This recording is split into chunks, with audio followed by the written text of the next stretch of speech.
Então, vou começar trazendo um conhecimento bem pertinente hoje, que talvez seja um tanto quanto óbvio, mas eu acho interessante a gente trazer hoje também esse conhecimento, que é quando o nosso coração não está em algo, aquele algo não flui. Quem já percebeu isso? Basicamente, um exemplo, né? Vou aproveitar para citar exemplos aqui agora hoje. Estávamos falando com a Suzy, né? Eu e a Suzy. E às vezes acontece de a gente ter que adiar um grupo, adiar alguma coisa que a gente organizou para nós, que a gente queria que desse certo. E a pergunta que a gente precisa se fazer toda vez que a gente tem que adiar algo que é nosso, ou toda vez que não dá certo algo que é nosso, é: será que inconscientemente eu queria que aquilo fracassasse? Basicamente, o meu coração estava nisso, ou uma parte minha não queria fazer isso? Então, muitas vezes a gente se sabota inconscientemente porque, na verdade, a gente queria que não desse certo. Um exemplo, lá no início, quando eu estava trabalhando com constelação, frequentemente eu tinha que adiar grupos. Eu tinha dois trabalhos, então eu cansava bastante, aquela coisa toda. E quando chegava num dia em que você não queria atender porque você estava cansado, o cliente sentia isso de alguma forma e acabava desmarcando e às vezes a gente precisava então adiar algum grupo, algum compromisso nesse sentido, porque no fundo a gente não estava com o nosso coração presente naquilo. Então eu acho que um conceito geral é a gente dizer assim, aquilo que eu me proponho fazer tem o meu coração, e geralmente o nosso coração não consegue ficar em muitos lugares ao mesmo tempo. Geralmente a gente tem facilidade em colocar o coração em um lugar por vez. Então significa que se eu tenho dois, três ou cinco projetos em andamento, é natural que todos tenham potencial de crescimento, mas aquele que você mais tem brilho no olho quando fala é o que de fato cresce. Então eu já vi planos de carreira de sucesso excelentes, mas não brilhava o olho da pessoa. Tudo para dar certo, então não dava certo, porque no fundo a pessoa não estava com o coração naquilo. Ou hoje mesmo estávamos atendendo uma pessoa e que não conseguia sucesso, né? E a gente ia ver, o coração também já não estava mais nessa empresa, estava em outro lugar, estava em outra empresa.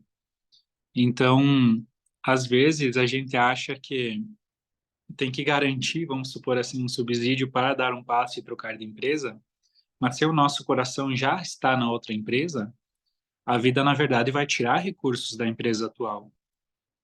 Esse é um jeito de comunicar que o teu lugar é no outro lugar, então vai fluir aonde é para você estar. Então, às vezes a gente se confunde justamente pela falta de fluidez no local atual onde não está o coração. A gente não se sente corajoso para dar o passo para ir onde está o coração. Mas o tesouro só vai fluir de fato onde estiver o nosso coração. Então, toda vez que algo não flui na tua vida, o convite é você se perguntar: será que eu desejo de fato que isso aconteça? Será que eu não estou me sabotando porque eu não quero bem isso, eu quero outra coisa?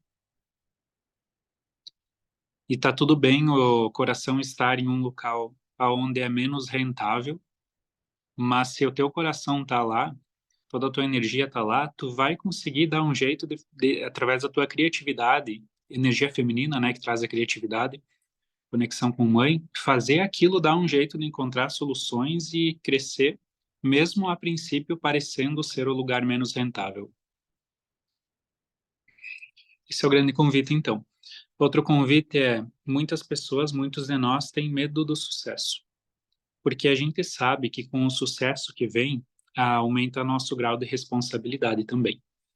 Então, se a gente olha para o nosso sucesso e quando a gente se imagina num lugar que a gente almeja, lá em cima, lá na frente, vamos dizer assim, e dá aquele aperto no coração, aquele frio na barriga, aquele medo, não aquele frio na barriga de excitação de quero ir, mas aquele medinho, aquela travinha, é porque eu não tô pronto para ir para lá. Eu me sabotaria se eu fosse colocado lá.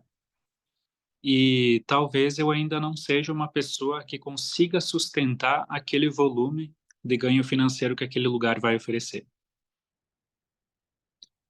Em outras palavras, nós precisamos crescer em mentalidade, crescer naquilo que eu sou, para poder ter o equivalente àquilo que eu sou. Vamos fazer um breve exercício. Eu quero que vocês se concentrem e eu vou fazer uma pergunta e vocês vão escrever ali na frente no caderno de vocês o primeiro número que vier à mente. E não tem certo e errado, tá? É um exercício. Se não for satisfatório, a gente muda depois. Eu quero que vocês se concentrem com o quanto de dinheiro vocês se acham merecedores hoje por mês e escrevam no papel o primeiro número que aparecer.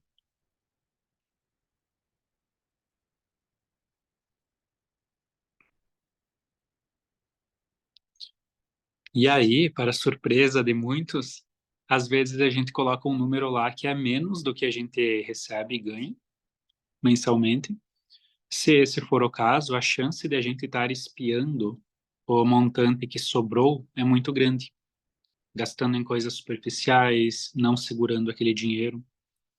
E esse não se achar merecedor tem muita conexão com o quanto a gente se considera digno, pelo quanto a gente tomou os pais, mas também pelo quanto eu me propus a crescer naquilo que eu sou.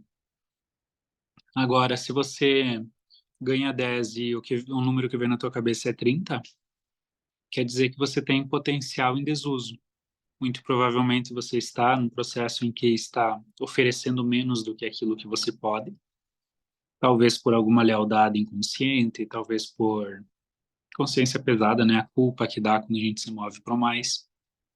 E então faz a gente tomar decisões não de acordo com aquilo que faria a gente alavancar e ajudar mais pessoas através do nosso trabalho, mas a gente vai tomar decisões que geram consciência leve quando a gente percebe que vai ficar mais ou menos naquele nível que nossos pais ficaram, que os irmãos estão, que da família, né? Para a gente não se sentir um traidor da família.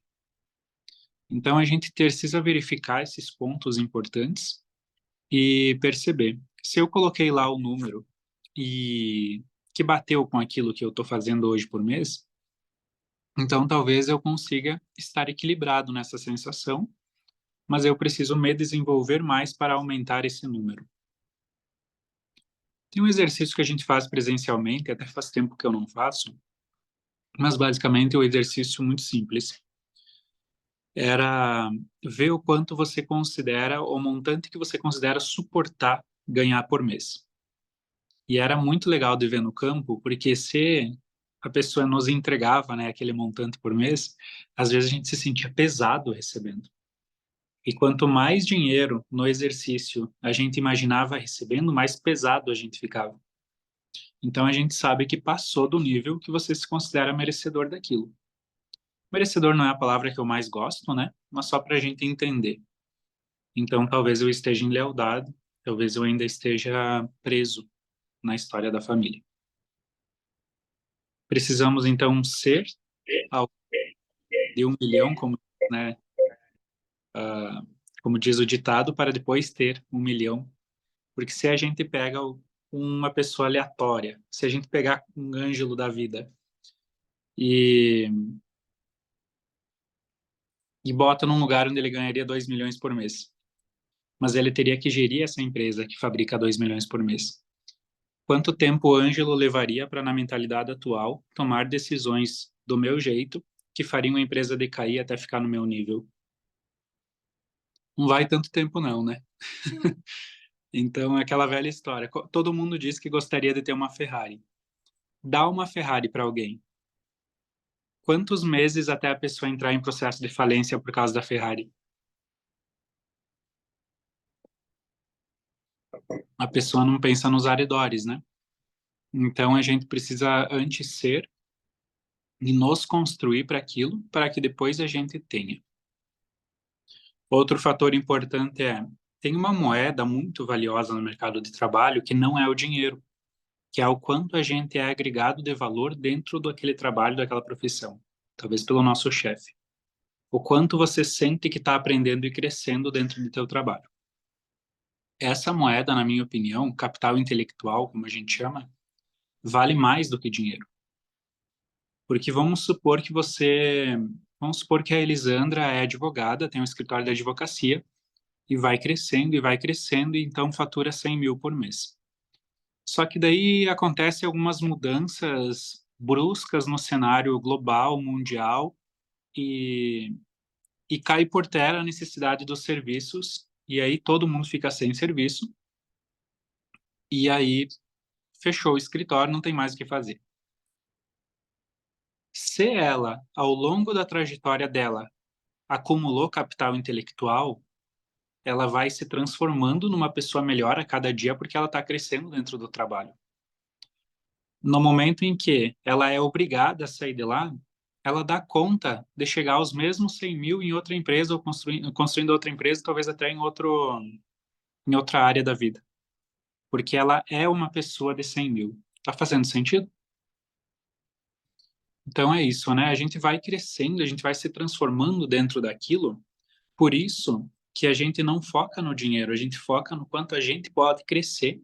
E o dinheiro é o quanto a gente consegue suportar a partir do quanto cresceu. É muito legal de ver isso. Muito legal. Até se a gente for fazer uma correlação entre os ganhadores da loteria, é fantástico os dados. Que agora eu esqueci o dado exato, mas assim, 80% dos que ganham na loteria jogam tudo fora, ou mais, eu acho que é mais, 80%. Não aproveitam. Muitos, teve alguns que voltaram para um patamar abaixo daquilo que estavam quando ganharam na loteria. Então, esse ganhar na loteria, o que que é? A pessoa não tem uma construção interna que é o seu ser daquele valor e de repente recebe aquele valor, mas aí não bate. Então a pessoa precisa jogar fora o dinheiro até voltar a possuir apenas aquilo que ela é. Indo para a teoria da capacidade cognitiva de Elliot Jacques, cada ser humano deseja receber como recompensa salarial exatamente aquilo que ele sente que produz, nem mais e nem menos. Por isso, às vezes, o trabalho é indiferente se você construiu a tua identidade e a tua evolução dentro disso. Você vai poder começar de novo e em pouco tempo você vai chegar onde você estava anteriormente. Isso, com certeza, vale mais do que a moeda monetária, né? Esses dias eu vi um experimento social que era: você prefere ganhar 1 milhão hoje ou ganhar 10 mil, só que com o conhecimento de um modelo de negócio que poderia render 1 milhão daqui a um ano?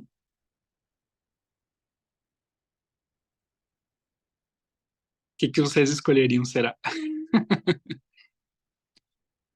Mesmo que a gente tivesse, vamos supor assim, uma visão de investidor, de que 1 milhão renderia 10 mil por mês de renda passiva, aquela coisa toda, 1% ao mês, mesmo assim, a escolha correta, vamos colocar entre aspas, a correta seria ganhar 10 mil ou até menos, mas com o conhecimento de algo que pode fazer ganhar 1 milhão em um ano.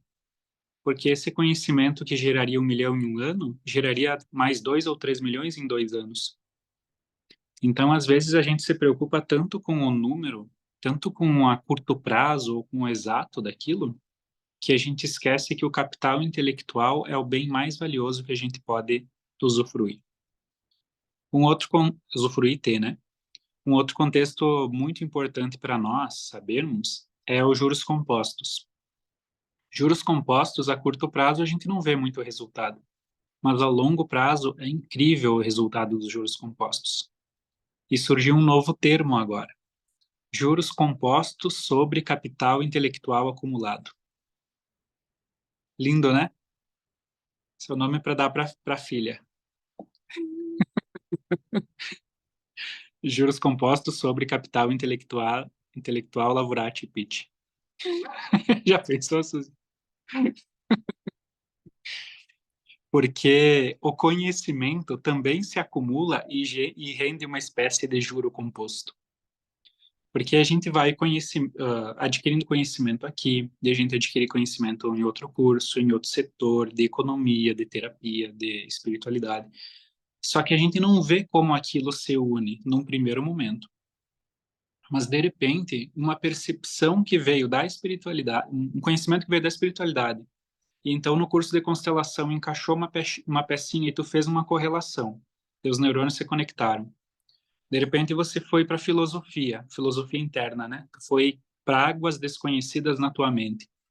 Você chegou a uma percepção inédita. Você chegou a uma percepção que não está nos livros. Então você pensa, caramba, o que está acontecendo? Está acontecendo uma cocriação de pensamento na minha cabeça. Eu preciso escrever alguma coisa, eu preciso produzir algo, eu preciso ensinar outras pessoas. Não posso guardar isso para mim. Isso aqui vale ouro, ouro simbólico, né?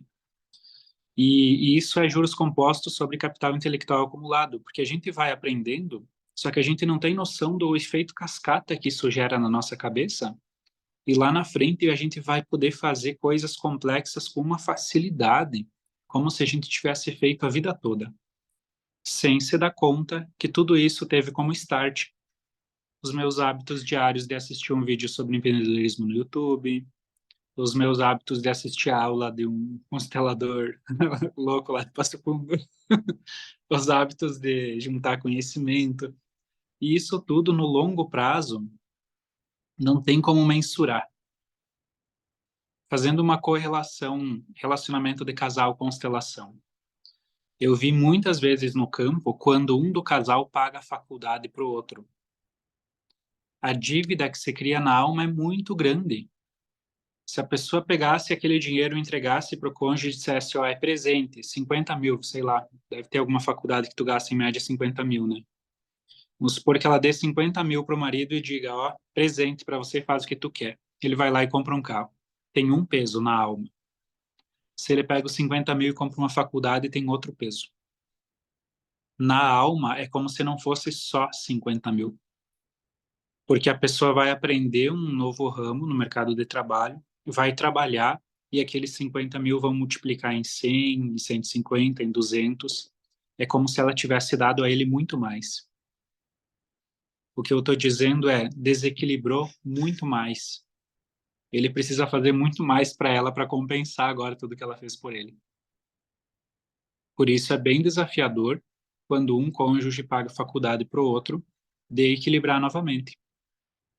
Teve um casal que eu atendi às beiras da separação e isso se mostrou como sendo pano de fundo.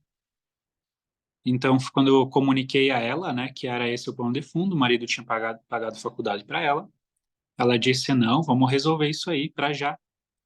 Ela foi lá e comunicou ele que iria pagá-lo.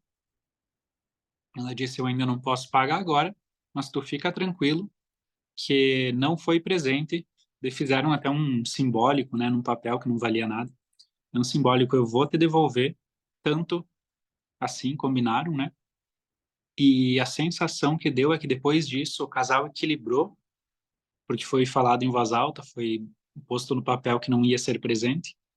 E hoje eles estão super bem, super bem. Mas quando eles buscaram a separação, eles já estavam, bem dizer, separados, né? Só faltava formalizar. Então, olha que interessante a gente pensar nessas situações assim também. Como tem valor o conhecimento? Como tem valor a longo prazo esse conhecimento? Estou muito rápido? Tá fazendo sentido? Tranquilo? Então, a gente precisa se tornar uma pessoa cada vez melhor para poder fazer cada vez mais dinheiro, né? E ter uma mentalidade de uma pessoa milionária, se um dia a gente quiser ser milionário. E pelo amor de Santo Agostinho, quando eu digo ser uma pessoa milionária, tem um, tem um desejo de ser pessoas milionárias. E financeiramente falando também, porque a gente recebe um monetário equivalente ao quanto de impacto a gente gera na vida das pessoas. Qual é a maneira que nós temos de enriquecer de maneira lícita? Falando grosseiramente, é apenas empreendendo. Sendo autônomo, né, que seria o intermediário antes do empreendimento, mas é empreendendo que a gente consegue enriquecer de maneira lícita. E para a pessoa enriquecer, ela tem que ter funcionários também, se pensarmos em questão de empresa. Alimentar outras famílias através do salário gerando impacto muito positivo nas famílias dos funcionários, mas também de todos os clientes que são beneficiados com o serviço que a empresa está oferecendo. Então, é natural que o dinheiro venha como recompensa para alguém que está fazendo tudo isso. E quando a gente diz queiram ser uma pessoa milionária, nessa frase está embutida a ideia de que você vai se transformar numa pessoa que gera tanto valor a ponto de merecer aquilo, porque você teve coragem de empreender mesmo sabendo que tinha chance de não dar certo. Então, quantas vidas a gente pode impactar para ser uma pessoa milionária, né? E quando eu falo ser uma pessoa milionária, é mentalidade de pessoa milionária. Antes a gente é, para depois a gente ter. O que é uma mentalidade de uma pessoa milionária? Ou uma mentalidade de uma pessoa empreendedora, né? Que aqui não dá para separar tanto uma coisa da outra. É uma mentalidade que é focada em solução. E isso é o oposto da reclamação, se a gente for parar para pensar. Uma mentalidade focada em resolver problemas. Tem uma outra frase de um pensador famoso que é: você é pago do tamanho do problema que você resolve ou para quanto mais pessoas você resolver um problema pequeno. Faz sentido? Então você ou resolve um problemão para poucas pessoas, ou você resolve um probleminha só que para muita gente. Essa é a maneira de impactar pessoas, né? A mentalidade de resolver problemas. Parece que um empreendedor precisa ter foco na solução toda vez que ver um problema. O foco no problema seria julgamento e reclamação.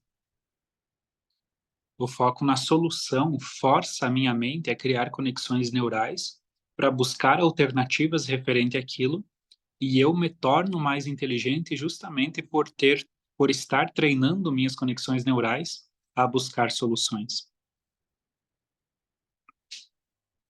Fizemos uma dinâmica muito legal no último dia de aula do curso de constelação lá em Sananduva, aonde nós fazíamos constelação das pessoas, só que a gente não sabia quem era a pessoa que estava sendo constelada, porque cada um tinha escrito o tema num bilhetinho, e a gente embaralhou os bilhetinhos. Então vamos supor que eu peguei o bilhete lá da Nage, e a Suaila queria constelar ela, né? Seria uma constelação em dupla. Eu e a Suaila, nós iríamos constelar. E ela pegou o bilhetinho da Nage. Então ela lê lá, tá escrito lá o problema X. E sem saber de quem era a pessoa, sem poder fazer perguntas para a pessoa, a gente tentava encontrar soluções para aquilo e usando o campo a nosso favor para encontrar soluções para aquilo. Foi muito interessante, muito interessante. Porque, claro, a gente vinha primeiro a resposta cognitiva, né? Cognitivamente falando, parece que é isso, isso e isso. Mas e no campo, será que o que falta, né? Então a gente colocava representantes para a pessoa que escreveu o bilhete sem saber quem era. E olha a liberdade que traria para a Nage, sentada na cadeira, sem exposição nenhuma, porque ninguém fazia ideia que era dela o bilhete, de girar a chavinha no coração dela e, consequentemente, o campo manifestar aquela girada de chave. E a gente sabendo também que pode ter tido mais de uma pessoa que fez a mesma girada de chave ali. Outra coisa que eu percebi que para mim foi mais fantástico ainda é o grupo todo ficava pensando durante a constelação que estava sendo conduzida pela Suaila e eu nesse exemplo, pensando o que ela vai fazer agora, que solução, nossa, empacou ali, o que a gente faz agora? A gente estava fazendo um treino de mentalidade direcionada para a solução. Então, toda vez que a gente vai para a vida, a gente deve ter essa mentalidade. Então, aconteceu um problema. Todo problema é uma oportunidade, porque toda solução criada é paga equivalente àquilo. Então, todo problema gera uma oportunidade de gerar uma solução, de resolver aquilo. E o dinheiro vai ser apenas a energia de troca do serviço prestado.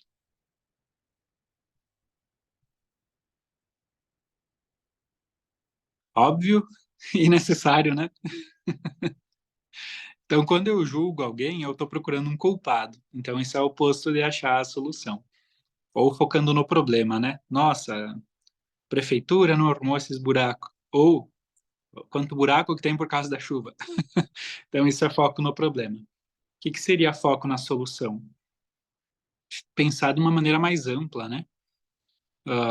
Nossa, olha a oportunidade para quem trabalha com empresa de asfaltamento de ter uma licitação para reconstruir tudo isso, né, que o clima acabou destruindo.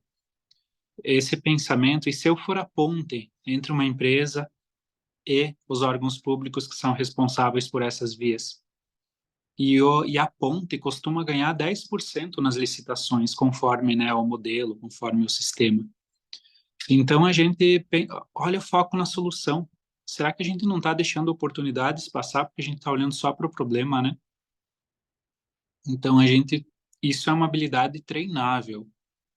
Claro que uma pessoa mais cognitiva vai ver soluções maiores, mas essa habilidade a gente tem que treinar desde já, digamos assim, desde ontem. E isso é empreendimento também. É como se a gente colocasse um propósito diante de cada coisa que se apresenta, ou que a vida apresenta na minha vida. Um propósito de tornar o mundo melhor, a partir da minha ação na realidade. E essa história de tornar o mundo melhor como um propósito tem muito a ver com resolver problemas, encontrar soluções e ser empreendedor. Maneira mais rápida, rápida e garantida de enriquecimento. Deixa eu dar uma pausa. Como é que tá chegando as informações aí? Porque eu tô desatado a falar. Tá num ritmo bacana? Se vocês tiverem perguntas, vocês podem escrever no chat, tá? E aí eu leio na hora oportuna. Tem, tem dois termos que eu quero trazer aqui para vocês também. Um termo que é de Nietzsche, e Bert era um leitor de Nietzsche, né? É um termo bem legal, bem importante, que se chama amor fati, que é em latim, né? Que significa amor aos fatos. Mas se a gente conectar mais com a nossa língua portuguesa, seria basicamente concordar com a realidade, amar a realidade como ela é. Nietzsche falava isso muito antes, né, de todos nós, e chamou isso de amor fati. Não sei como pronuncia, claro, né? Mas quando a gente ama os fatos, a gente passa a amar também aquilo que é um fato que a princípio não tem uma conotação positiva. Mas se eu sou capaz de amar aquele fato, a minha mente não entra em estado de alerta e eu consigo seguir o fluxo dentro daquilo, para encontrar uma solução para aquilo. Ou como eu digo filosoficamente durante uma constelação, a gente só consegue mudar aquilo que antes a gente aceitou como certo do jeito que é. Então, amor aos fatos. E em contraponto a esse termo do latim, tem um outro termo do grego que é a origem da nossa palavra ideia. Ideia significa aquilo que só existe na cabeça ou aquilo que não existe na vida real.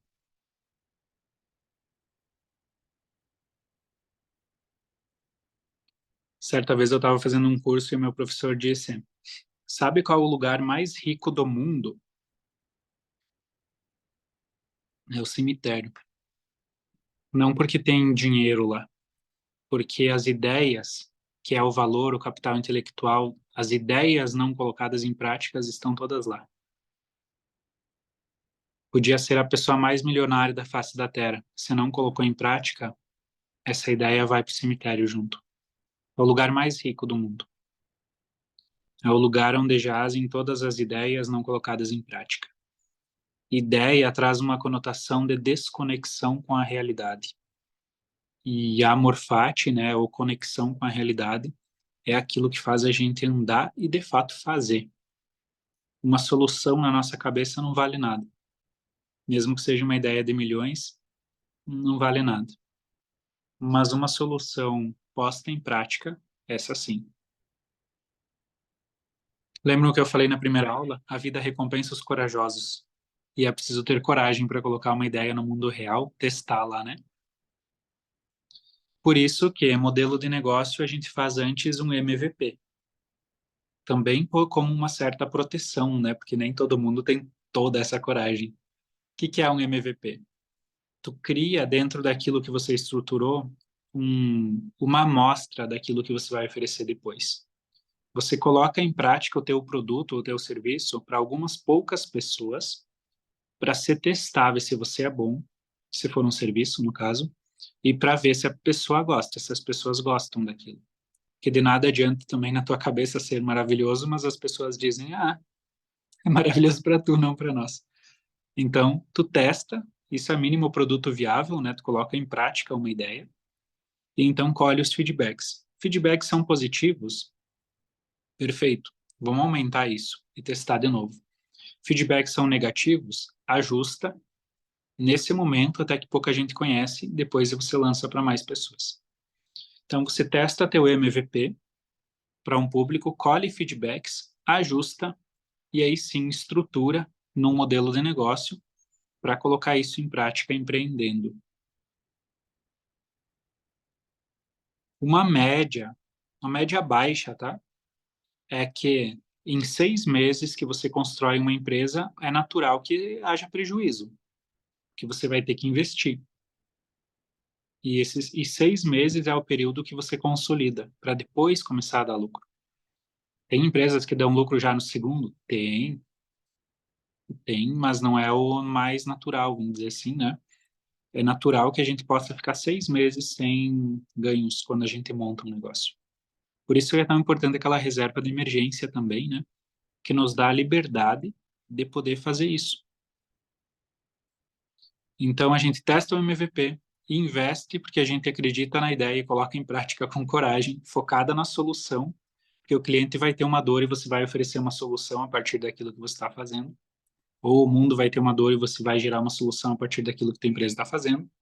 E aí você coloca em prática, e aí sim, em 6 meses, ou conforme o plano de negócios até em mais tempo, aí depois ela vai começar a girar para render lucro. O Nubank, por exemplo, o banco digital, teve prejuízos milionários antes de começar a dar lucro. E hoje tem lucros milionários. Então a gente pode pensar que é tudo como estratégia. O que tem mais valor como dinheiro que o Nubank entendeu? O Nubank entendeu? Pessoas. Óbvio, né? Tudo se trata de pessoas. Dinheiro nada mais é do que troca entre pessoas. Eles tiveram prejuízos milionários para conseguir mais pessoas que gostam da empresa, que estão dentro da empresa. E então, de repente, aquilo deslancha. Eu diria que a gente deve prestar atenção, então, nessas duas coisas, né? O quanto a gente olha para as pessoas, e quando a gente olha para as pessoas, a gente quer gerar uma solução para a pessoa. Se eu estou olhando para mim, provavelmente eu vou olhar para um problema, mas se eu estou olhando para a pessoa, eu digo, bah, a pessoa precisa de uma solução. Vamos gerar uma solução? E aí sim vai ter a troca natural.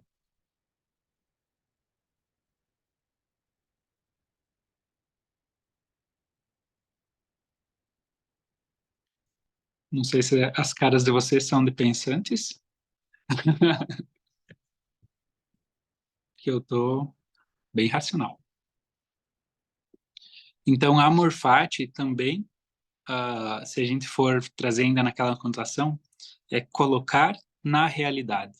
Essa é uma tradução livre da minha cabeça, tá? Então, se a gente fazer uma conotação de ideias, aquilo que está fora da realidade por estar no meu mundo imaginário, então eu trago e coloco ela à realidade. Eu coloco ela a serviço. E a partir daí a gente vai fazendo acontecer. Através da prática, não existem erros, né? Existem aprendizados. Então a gente sabe também que tudo está a serviço de uma melhoria contínua nesse processo todo. Outras questões também que eu poderia compartilhar com vocês por muito tempo eu não tive tanto conhecimento de modelos de negócio, o que dava para fazer, o que não dava, o que faria render. Isso por causa de cognição, né? Não conseguia ver fluxo na época. E quando eu passei a ver fluxo, eu passei a ver modelo de negócio em tudo. eu passei a ver que é muito fácil ganhar dinheiro. É muito fácil você construir uma estrutura, ajudar pessoas e fazer aquilo girar. E só que muitas das ideias que a gente vai tendo agora não dá mais para colocar em prática, porque já passou o timing. Porque você já está num lugar de crescimento aonde não faz sentido colocar aquela ideia em prática, tu já passou daquele momento. O que a gente faz quando a vida nos dá essas capacidades que a gente não consegue colocar em prática? Quer dizer que a vida está basicamente batendo no teu ombro e dizendo: ensina outra pessoa a fazer isso. Porque se você não pode colocar em prática porque já passou desse ponto, tem pessoas empacadas num pontinho anterior a isso que você vai precisar mostrar para elas. Então eu entendo que talvez a gente possa dizer que é acessar o campo de ideias. Pode ser que sim, porque a gente de certa forma entra no fluxo para ter todo acesso a tudo isso. Mas também cognição envolvida, eu acho que como uma forma de tradução dessas informações do campo. E então a gente precisa fazer algo com essa grandeza que Deus nos deu, que é ser a ponte entre a DAI, por exemplo, e um modelo que vai fazer ela chegar a mais pessoas e ajudar mais pessoas. Isso sim é tornar o mundo melhor, né? A gente possibilitar que soluções cheguem a mais pessoas.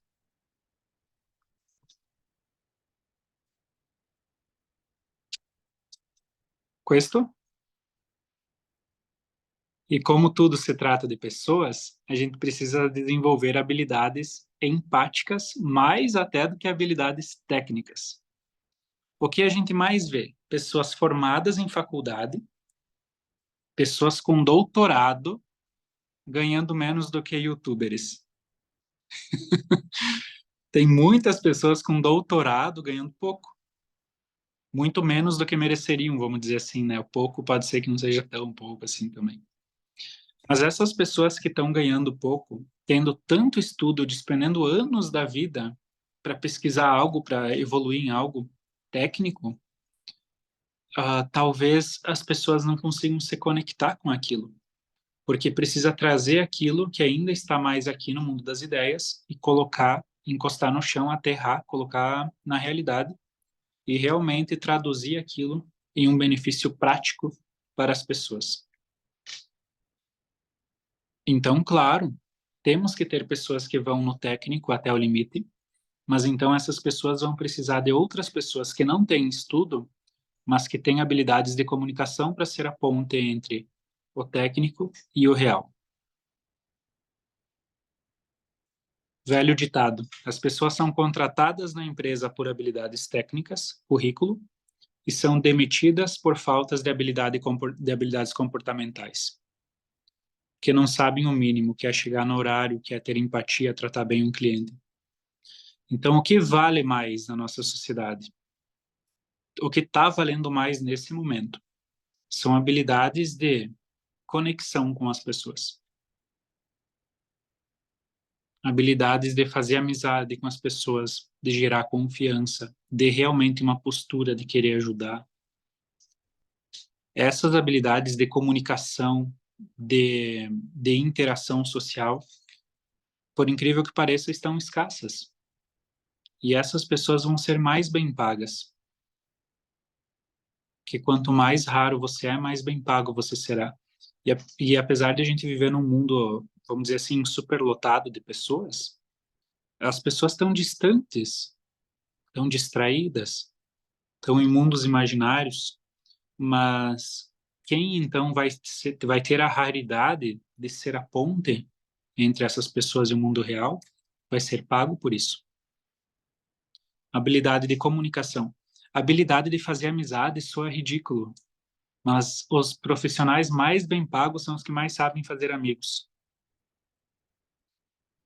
O que está dentro de gerar uma conexão e fazer amizade? Comunicação e gerar valor. Se eu não gerar valor nenhum para a Cleo, por exemplo, a Cleo vai se distanciar de mim como amiga. E o que mantém a nossa amizade próxima é a troca da geração de valor. Ela tem conhecimentos que eu não tenho, habilidades que eu não tenho, eu tenho outras habilidades que ela não tem, e a gente junto sente que está crescendo. E nessa conexão, nesse vínculo, a gente consegue aprofundar isso e então criar essa aproximação, criar essa confiança. Confiança é a base de qualquer transação comercial. Então, naturalmente, esse elo que a gente cria através do vínculo e da conexão, essa ponte, é a habilidade comportamental necessária.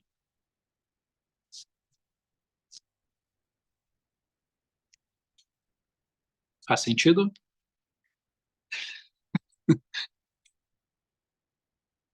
Tem várias pessoas aqui que têm empresas, né?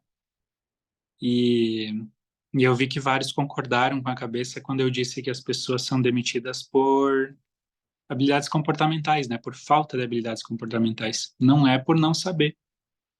A pessoa pode saber demais até sobre aquilo. Mas, de repente, a forma de se relacionar não, não consegue se comunicar. Então, a gente presta mais atenção nessas coisas. Na constelação, a gente treina muito essa habilidade através da empatia. Porque para se conectar no campo, tem que ter uma empatia. Para você estar sentado na cadeira assistindo a constelação de outra pessoa, tem que ter um interesse por algo que, a princípio, não é teu, mas tenha um interesse em ver o outro, sem julgamento. Essa habilidade é desenvolvida na constelação também. A gente começa a olhar mais para aquilo que o outro precisa e, naturalmente, a gente vai se movendo em termos de encontrar soluções também. Então, o convite à aula de hoje é: vamos encontrar propósitos diante de cada problema que se apresentar na nossa vida e colocar alma naquilo. O que é colocar alma? Vocês já devem ter percebido. Colocar o nosso coração naquilo ou colocar alma naquilo é quase uma redundância. Para que algo dê certo, precisa ter o meu coração lá. A minha energia tem que estar direcionada para aquilo. Então, aquilo tem alma e aquilo cresce e se fortalece. Então, eu olho para um problema, eu busco uma solução. Eu olho para uma pessoa e eu penso que pode ajudá-la. E isso vai gerando valor. Alguma pergunta? Tem bastante informação que eu não estou aprofundando aqui, mas elas são bem valiosas, tá? Vão notando, como eu estou falando rápido, talvez até revejam, porque alguns conceitos aqui são bem importantes. Dá para aprofundar bastante. Uma indicação de livro de hoje, quem ainda não leu, quem não estava nas turmas anteriores, quem estava nas turmas anteriores eu já recomendei, no caso, né? Mas aí talvez alguém tenha visto a recomendação e não lido. Esse livro aqui é excelente. A Chave para uma Boa Vida. Tem muito sobre essas questões financeiras, de um jeito profundo. Então, é um livro que eu recomendo a leitura também. É um livro que ajuda a trazer uma mentalidade curada, vamos dizer assim, porque pega desde as nossas lealdades, das nossas crenças e vai moldando a partir desse lugar. Não é aquela mentalidade que foca no comportamento, sabe? Então, eu considero esse livro de grande valor. E outra coisa que eu quero que a gente faça como exercício hoje é, eu vi que todos devem estar com papel e caneta, e eu quero que a gente faça um pequeno exercício. Por quê? Porque, como vocês perceberam, o julgamento é um foco no problema. E o julgamento, às vezes, se torna um problema. A gente se emaranha com aquilo que a gente julga, com aquilo que a gente tem pena, aquela coisa toda.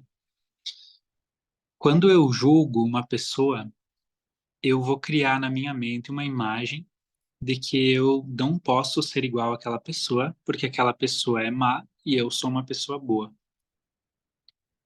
Logo, eu vou excluir de mim os comportamentos que são daquela pessoa que eu julgo. Só que, se eu julgar uma pessoa que é milionária, empreendedora, Talvez por causa daquelas crenças que a gente ouve às vezes, sabe? Que pessoas ricas são ricas porque exploraram, ganham dinheiro rápido, de repente tá vendendo droga, coisas desse tipo que a gente ouve, sabe? Então são julgamentos que a sociedade tem, que a gente pode ter pego emprestado ou que a gente pode ter desenvolvido.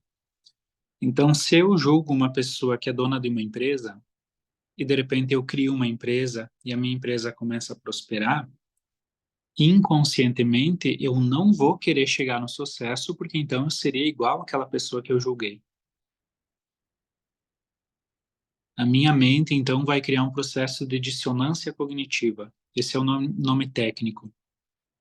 Dissonância cognitiva é: eu acredito em uma coisa, então eu só suporto viver dentro daquilo que cabe na minha maneira de entender o mundo. Se eu acredito que ricos são pessoas malvadas, eu não vou ser rico porque está fora da realidade que eu quero para mim. Faz sentido? Dissonância cognitiva é: vamos supor que eu fique rico, mas eu julgo grandes empresários. A minha mente começa a criar uma espécie de luta interna, aonde eu começo a ficar estressado, crio autossabotagens e vou dar um jeito de me livrar do dinheiro para finalmente ficar de consciência leve, porque graças a Deus eu não fui transformado naquela pessoa que eu julgava. Essa é a sensação. Então, muito cuidado com as coisas que a gente julga, porque a gente vai querer não ir lá. E se a gente julga pessoas bem-sucedidas, a gente está, na verdade, se prejudicando ao julgá-las. Exercício, então, com base nisso. Um exercício bem simples, na verdade, tá? Só para a gente voltar um pouquinho mais para o nosso dia a dia. Escrevam no papel. Tem casais no grupo? Tem. Escrevam no papel e o combinado é não mostrar para o outro. Escrevam no papel 5 coisas que vocês julgam no cônjuge.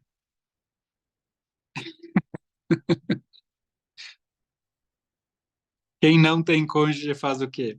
Escrevam no papel 5 coisas que você julga numa pessoa próxima, numa amiga, um amigo, no chefe. Acho que no chefe é uma boa coisa. Se você não tem cônjuge e tem chefe, bota ali o chefe. Quem não tem chefe, não tem cônjuge, aí bota um amigo, alguma coisa. Bota o professor de constelação.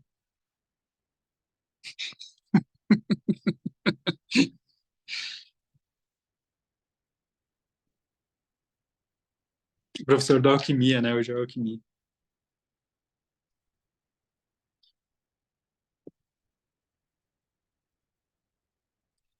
Quem tem mais de 5 julgamentos, escreve mais. Só para tornar mais divertido. Quem tiver menos, que bom, né? Mas ao mesmo tempo, mesmo que tiver alguns que sejam muito pouquinho, que seja só um incômodozinho, bota também, né? Porque vamos aproveitar o exercício.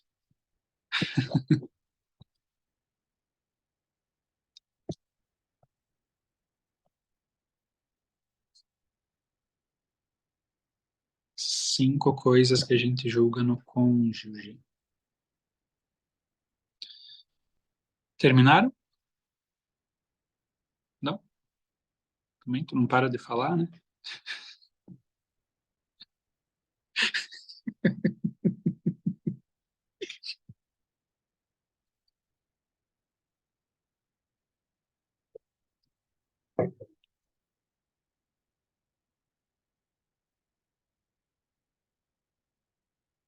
Então vamos prosseguir, mas vocês podem fazer esse exercício de novo depois, tá?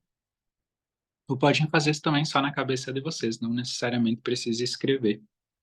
Mas eu quero que vocês escrevam do lado do julgamento. Por exemplo, minha esposa é controladora, ou meu marido é demorado, ou meu marido se comunica mal, coisas que a gente se incomoda, que julga, né? Você vai escrever do lado desse comportamento que você escreveu,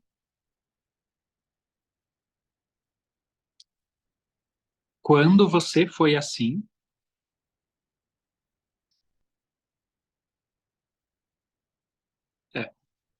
quando você foi assim.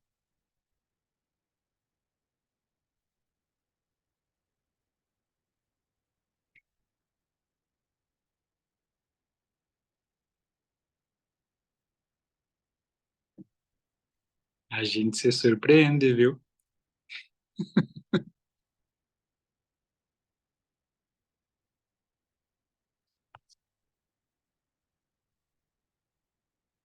E no ladinho de quando você foi assim, abre parênteses. Pode ser que eu julgo no cônjuge, que ela é controladora, por exemplo, e hoje eu não sou controlador, mas há 5 anos atrás eu fui controlador e isso me incomoda, essa lembrança me incomoda. Ainda assim, isso está dentro de mim. Então, por isso, quando eu fui dessa maneira, né? E escrevem do lado também qual dos seus pais esse comportamento lembra. Ou se você jogou essa mesma coisa em um dos seus pais.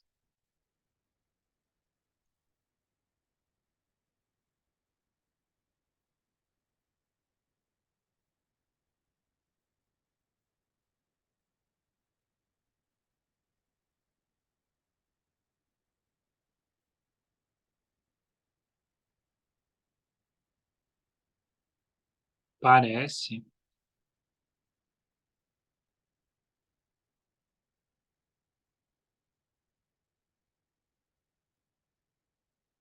parece que aquilo que a gente julga no cônjuge e a gente se deu conta que, na verdade, a gente julga nos pais, é resolvido quando a gente olha para os pais e aceita eles como eles são, se curva a eles e a grandeza deles, sabendo que foi necessário que tivessem aquele comportamento. Então a gente acolhe no coração sem desejo algum de mudá-los. A partir desse movimento no coração, alguma coisa acontece dentro da relação a casal, aonde aquele comportamento consegue encontrar um lugar de paz, mesmo que não mude.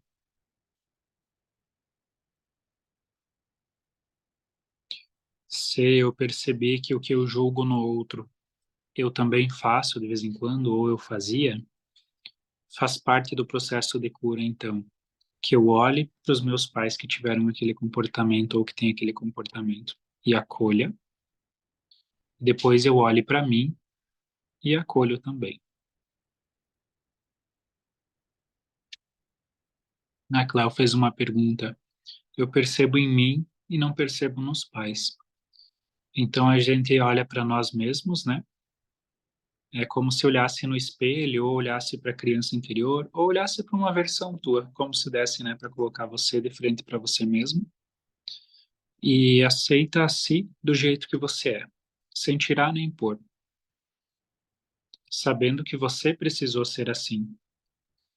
E na verdade, talvez uma parte tua gostaria de ser diferente, mas não conseguiu, ou talvez saiba que não dá para mudar.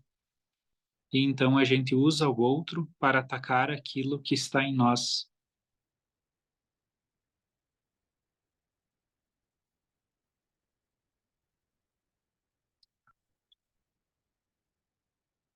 O outro é sempre um espelho, né?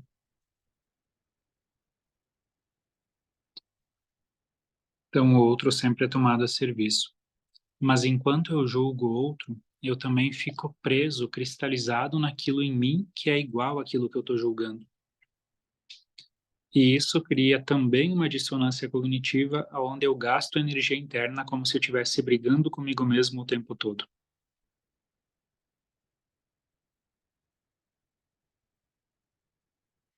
Então, a maioria das vezes que a gente tenta salvar outra pessoa, ajudar de forma excessiva quem não pergunta muito por ajuda, muitas vezes, quando a gente tenta ajudar outra pessoa nessa postura de salvador, é porque a gente tem aquilo que a gente está tentando ajudar o outro. Só que a gente deixa as nossas questões de lado, ao invés de colocar em ordem, e vai tentar resolver a do outro como se não tivesse a mesma questão. Só que daí não gera resultado no outro, porque o outro sente que não ressoou com aquilo que é verdade, porque ele sentiu que você não fez, e você também vai achar que não tem aquilo para resolver, porque deixou de lado e se moveu para fora na ajuda, na salvação ao outro, e então desconectou-se da parte sua que precisava ser vista e curada.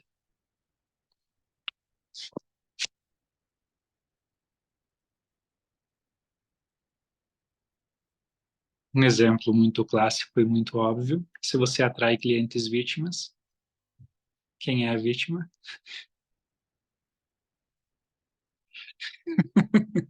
Então é mais ou menos por aí, né?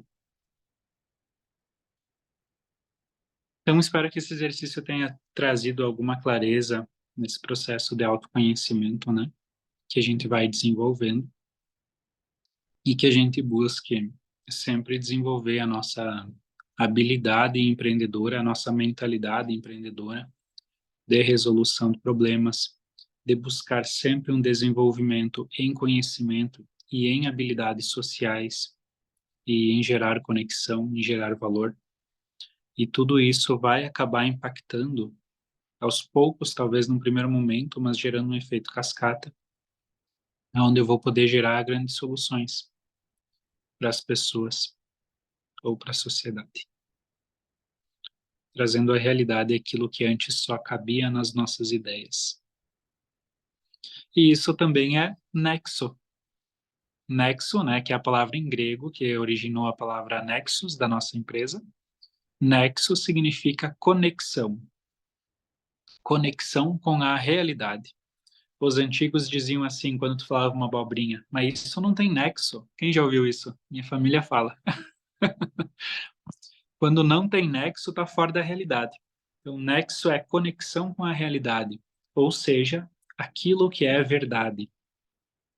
Então, faz sentido que a gente busque uma conexão com a realidade ao buscar a verdade e ao querer a verdade, mesmo que a verdade muitas vezes traga a dor de olhar para a realidade como a realidade é, sem enfeitar, sem fingir que é diferente.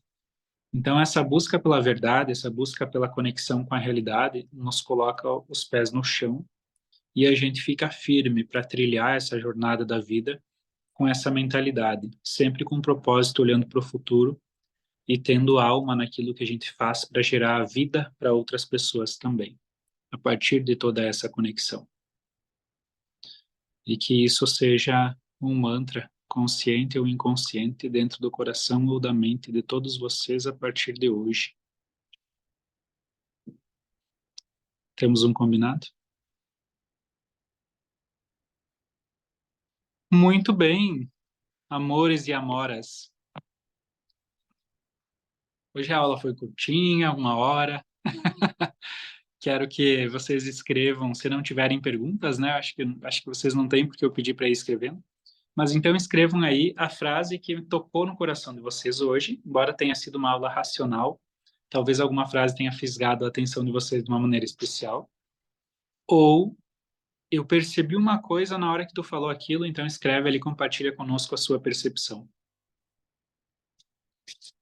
Talvez a sua percepção vá contribuir com os coleguitas, com os coleguinhas.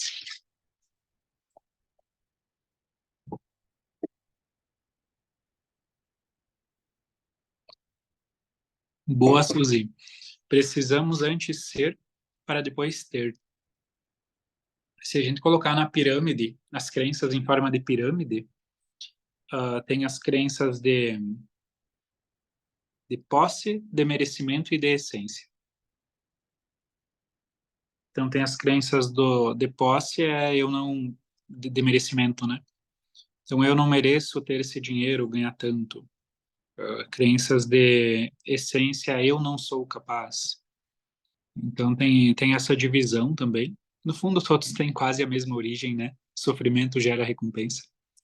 Então, a gente traz uma ressignificância. Existe ressignificância? Agora existe. Vamos trazer uma ressignificância. O tesouro está onde está nosso coração. Excelência, né? Fazer com excelência, como Cortella diz, colocar alma e energia naquilo, é colocar o coração naquilo. Nosso tesouro está ali. gerar soluções para as pessoas. Boa, Márcia. Esse é o propósito, né, de todos os trabalhos. Se a gente for parar para pensar, o nosso propósito é servir. Nosso propósito é gerar solução para as pessoas. Todas as profissões. Elisandra Becker, quando eu fui assim, adorei a percepção, frase. Essa é uma frase que a gente pode se perguntar de vez em quando encontramos alguém desafiador na nossa frente. Encontrar propósito em cada situação que se apresenta. Excelente, Cleo. Temos que colocar um bom propósito que olha para o futuro, não só para o dinheiro, mas também para cada situação que nos é apresentada. A Cláudia Pazini colocou mentalidade focada em solução.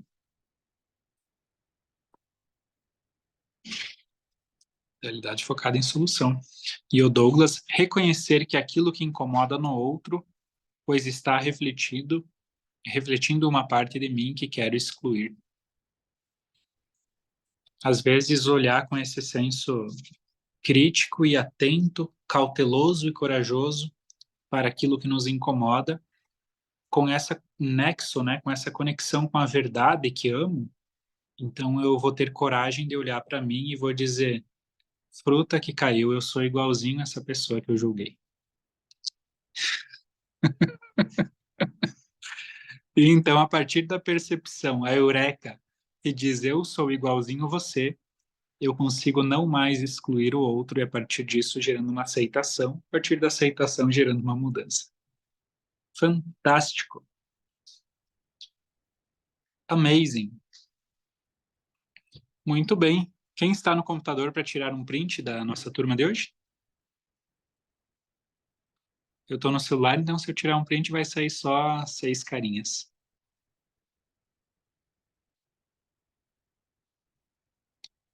Quem está no computador levanta a mão só, senão eu vou ficar esperando. Eu tirei uma foto ali. Ou senão a gente fica sem foto, né? Fica só na lembrança e nos corações daqueles que viveram o momento.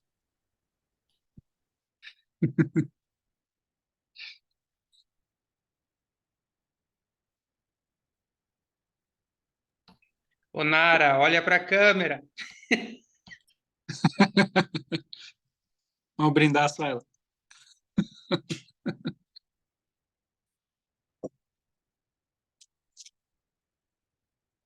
Perfeito. Vamos brindar com o chimarrão, né? Nara tá tomando chimarrão de noite? Então tá, pessoal. Obrigado por mais essa aula. Nos vemos daqui mais ou menos 15 dias. Valeu, boa noite. Até mais.